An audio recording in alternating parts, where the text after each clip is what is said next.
الصلاة والسلام على أشرف رسول الله وعلى آله وصحبه أجمعين.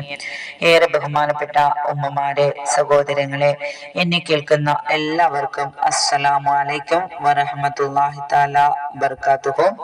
ഞാൻ ഇന്ന് പറയുന്നത് നബിയുടെ ഹജ്ജിനെ കുറിച്ചാണ് പറയുന്നത്. ഹിജ്റ 10-ാം വർഷം ദുൽഖഅദ മാസം 25 ശനിയാഴ്ച ളുഹറിന് ശേഷമാണ് പരിശുദ്ധ റസൂൽ ഹജ്ജിന് പോകുന്നത്.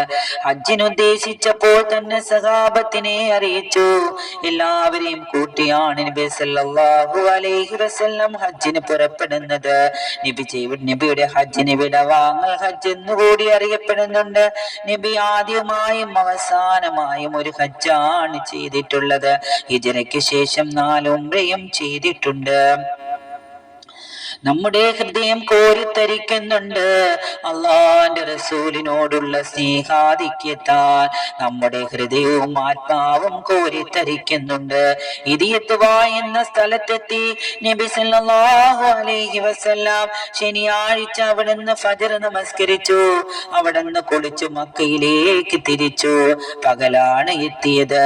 അവിടുന്ന് ഹറമിലെത്തിയപ്പോൾ പറഞ്ഞു, അല്ലാഹുമ്മ സിദ് ബൈതക ഹാദാ തശ്രീഫൻ വതഅലീമൻ വതക്രീമൻ വമഹാബതൻ.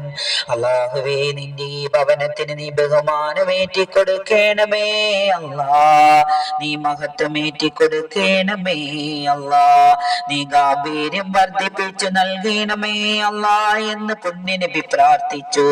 പിന്നെ കൈ ഉയർത്തിക്കൊണ്ട് അല്ലാഹു അക്ബർ എന്ന് പറഞ്ഞു. എന്നിട്ട് ഹറമിൽ വെച്ച് കൈ ഉയർത്തിക്കൊണ്ട് പറഞ്ഞു, അല്ലാഹുമ്മ അന്തസ്സലാം മിങ്കസ്സലാം ഹയ്യനാ റബ്ബനാ ബിസ്സലാം എന്ന് ചൊല്ലി. അതുകൊണ്ട് ഹറമിലെത്തുമ്പോൾ അങ്ങനെ ചൊല്ലൽ സുന്നത്താണ്. ഹറമിലെത്തി കഅബയ്ക്ക് നേരെ മുഖം തിരിച്ച് അവിടെ എത്തിയാൽ അങ്ങനെയാണ് ചെയ്യേണ്ടത്. അവിടെയും ഇവിടെയും നോക്കാതെ കഅബയാണ് നോക്കേണ്ടത്. മനസ്സിൽ ഒരു മോഹമുണ്ട്, ഒരു കടലുണ്ട്. ആ കടലിൽ തിരിയടിക്കുകയാണ്. പുണ്യമാക്കപ്പെട്ട കഅബയൊന്ന് ദർശിക്കാൻ പരിശുദ്ധ റസൂൽ സല്ലല്ലാഹു അലൈഹി വസല്ലം കഅബയ്ക്ക് നേരെ മുഖം തിരിച്ച് ഹജറുൽ അസ്വദിന്റെ അടുത്തെത്തി അതിനെ ചുംബിച്ചു. എന്നിട്ട് കഅബയുടെ ഭാഗത്താക്കി തവാഫ് തുടങ്ങി. തവാഫിൽ പുണ്യനബി വേഗത്തിൽ നടന്നിരുന്നു സല്ലല്ലാഹു അലൈഹി വസല്ലം. പക്ഷേ കാലുകളുടെ വിടവ് ചെറുതായിരുന്നു. അതുവരെ സഹാബത്ത് നോട്ട് ചെയ്തിട്ടുണ്ട്. യാ റസൂലല്ലാഹ്